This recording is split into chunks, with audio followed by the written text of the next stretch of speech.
What are the states in the storm zone? What do they need after what you saw today?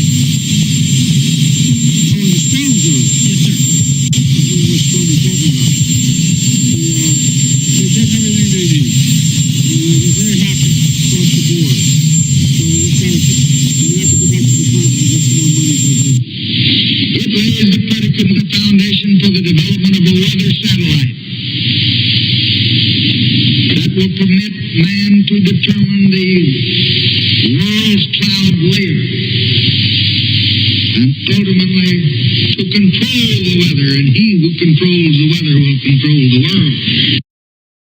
Sure, but I don't want to scare anyone. You'll call me crazy because it is crazy. It would have made more sense if we were on the brink of an all-out invasion. But this, I didn't think we'd actually let something like this happen. I thought we were smarter than that. What happened? Because my primary client works in the defense sector, I spent a lot of time studying the cost-benefit analysis of military campaigns. There was one program in particular that terrified my client the most. A simple three-stage maneuver that could topple a country's government from within. First stage was isolation. Disable their communication and transportation. Make the target as deaf, dumb, and paralyzed as possible. Set them up for the second stage. Synchronized chaos. Terrorize them with covert attacks and misinformation.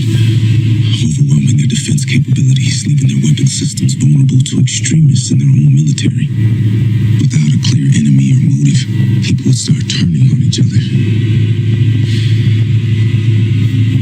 Done successfully, the third stage would happen on its own. What's the third stage? A coup d'etat. Civil war. I'm not saying they're not trying their best. All I'm saying, it was very easy to help the migrants other than your own people. I mean, you did fly all the Haitians over, ready for apartment and everything. How much is rent here? Free. 2 years. After 2 years, we have to pay the rent. All right, y'all, this is Savannah Hernandez in Brunswick, Maine, reporting to you from the apartments where migrants are getting their rent paid for up to 2 years. Now, I wanted to give you guys a first inside look at these units. The migrants shared with us that they come furnished, so they have a flat screen TV in there, couches, tables and chairs, a bed. We also asked them as well, hey, are you paying utilities here? They shared with us that nope, they do not have a water bill, they do not have an electricity bill. And what about the light and the water? Everything is good. We don't pay anything. Now, I wanted to focus in on this area of Maine because there is a housing crisis going on currently for residents, and these buildings were initially created for Maine residents, but then it was decided that homeless migrants would be living here. Now, as an American, you can rent out one of these units, but a one-bedroom is going to run you about $1,800, and a two-bedroom is going to run you about $2,300. By the way, the average housing price for a house over here in Brunswick is about $480,000. So there was obviously a lot of outrage when it was first discovered that migrants were going to be housed here for free on taxpayer dollar. Now I wanted to focus in on Brunswick as well because this is the same county that has received FEMA funding from that same program that spent almost $1 billion through the fiscal year of 2023 and 2024 on sheltering illegal immigrants throughout the United States of America. By the way, FEMA coming out and saying that they have run out of that funding. We are expecting another hurricane hitting. We do not have the funds. FEMA does not have the funds to make it through the season. That's why the next people, there's a higher chance I might believe them. There's no government here. There's no FEMA. People are just coming in here with supplies, fuel, food, whatever we can to try to help this community. Every dollar I make from this video, I'm donating it to Hurricane Helene relief efforts. So please share, repost, comment, like, anything you can do that can boost this video. You're going to help people in need. Currently delivering aid at Want to Know a Church of God, and I just want to give you guys a look at the flooding in the church basement. Remember, this is a week after the storm. Still no power. Still no clean water, and we're just trying to dig up in the mud in here. Here's more flooding. This is going to make people just not want to depend on the government anymore. it's going to be normalized. And you can only blame yourself. Because if the target nation was dysfunctional enough, it would, in essence, do the work for you. My name is Casey Webb. I'm from Swannanoa, North Carolina.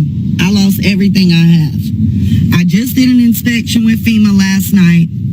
They told me that I was denied and post-dated my letter for the 5th of October when my inspection was done on the 4th. They have not seen receipts. They have not seen pictures or anything of the things that were in my home and denied me. We have still failed to receive a $750 check. The rooms that FEMA wants you to go stay in during the time of your disaster relief are in Newport, Tennessee, which they sent 500 people there and then it flooded. I will be in Asheville all day long. If anybody wants to link up with me and talk about what's going on, inbox me and let me know. This is disgusting. I've never seen the government fail us worse. Whoever started this wants us to finish it. So I know I do a lot of like fun and like happy videos or whatever all the time, but so I'm here in Boone, North Carolina. I'm at the staging area. I volunteered myself and my canines to come up and do some search and rescue efforts. Here's the situation, okay? FEMA is in the area, and we've been told that if we see any FEMA agents, like hightail it and go. So obviously you see all my equipment. So we've been told to just turn around and go the opposite direction, because what they're doing is they're confiscating everything. Like they would confiscate all of my gear, my car, my dogs, like literally everything. There are some people who have been tracking these FEMA agents and what they do with these supplies after, and these are people that are directly associated with the group that I'm volunteering with. And essentially what they're doing is they're taking these supplies to sanctuary areas for illegal migrants and giving it all to them.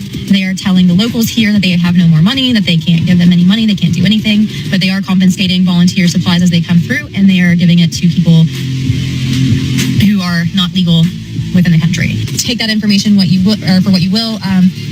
This is this information that needs to get out to the news media. This is the information that needs to get out. And honestly, if FEMA is not going to do their job, and I'm not saying that all of the FEMA agents, because I know a lot of canine handlers that are part of FEMA that are doing what they're supposed to be doing. However, why are we confiscating supplies? Why are we taking supplies from people that are coming in to help and have experience and can do the job, and then giving it to illegals and not giving it to the people who have been affected? I'm not supposed to believe everything I hear. Let's listen to the local cops. Donate. Please donate what you can. Try to find a nonprofit to donate to, a church, local PD. A lot of those are taking donations, sheriff's departments. I know my department is running a bunch of stuff to the western part of the state to help. Donate. But please do not donate to FEMA. They are hindering a lot of what people are trying to accomplish out in the western part of the state. FEMA doesn't understand that these Appalachian people are built differently. I'm very familiar with them. They are not going to stand by idly and have government officials tell them what to do. FEMA's playing a game of FAFO because free men don't ask for permission. If you still don't believe me, well, let the black person tell you. Do not, please do not give any supplies to FEMA. If you want to donate supplies to the hurricane survivors from Hurricane Helene, do not give the supplies to FEMA. Give them to a church, give them to a nonprofit. FEMA is not doing what they are supposed to be doing, okay? They don't care about people. They are not here to help people at all. They're not helping people. They are taking supplies and giving them to people who don't even need them. They are taking supplies and running off with them. Do not give any supplies to FEMA at all. If you want to donate supplies, donate them to a nonprofit or to a church. Do not give them to FEMA, okay? And people, let me tell you something, okay? I've been hearing so many stories. FEMA has been knocking on doors, not offering help, just there to ask, hey, what's going on? That's it. Not offering help or anything. He did say what those people were saying that they were going to do. But if they're just doing that... It's way above my head.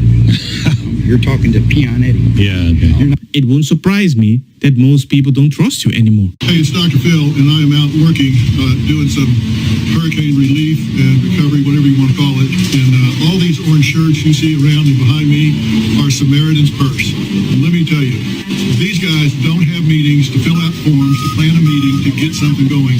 They have verbs in their sentences, they have springs in their step, and they're out making things happen. FEMA, all these other people are talking, thinking. No, not Samaritan's Purse. They're out doing things. So what I'm saying sounds like a great big conspiracy theory, but let me ask you something.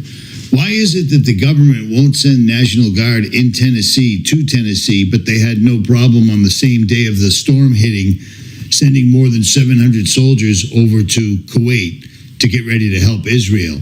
They have no problem sending $8 billion over to the Ukraine. They have no problem sending troops and never-ending money over to Israel. They have no problem sending money of yours anywhere except to you. And when you need help, they don't show up. And if you start helping each other, they start threatening to arrest you. Isn't that amazing? Isn't that utterly amazing? I got to tell you this. There won't be an election this year.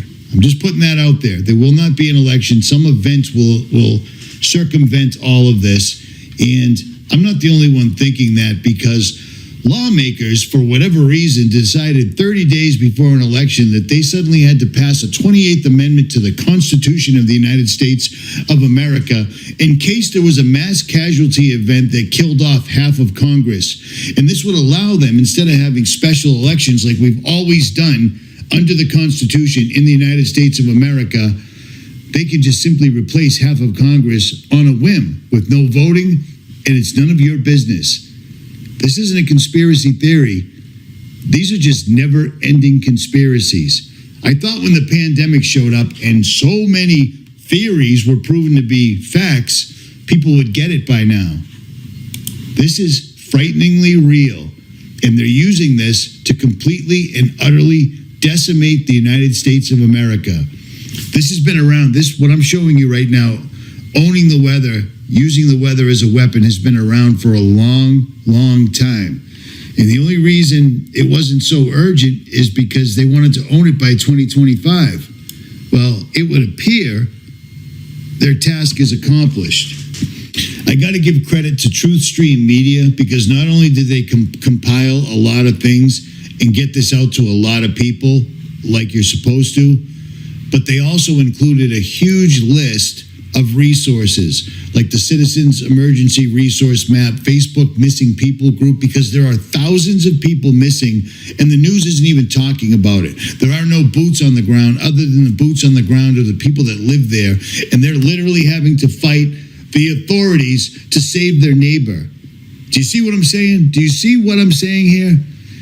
Donations can go to Samaritan's Purse, the United Cajun Navy, Grindstone Ministries, the Y'all Squad, the 118th, Operation Airdrop, and Mountain Mule Packer Ranch. If you send your money to the Red Cross, these people will never see it. If you send your money to FEMA, these people will never see it. When I went to West Virginia to help people in a very similar situation back in the day, we saw FEMA on the ground. We saw the Red Cross on the ground doing absolutely nothing.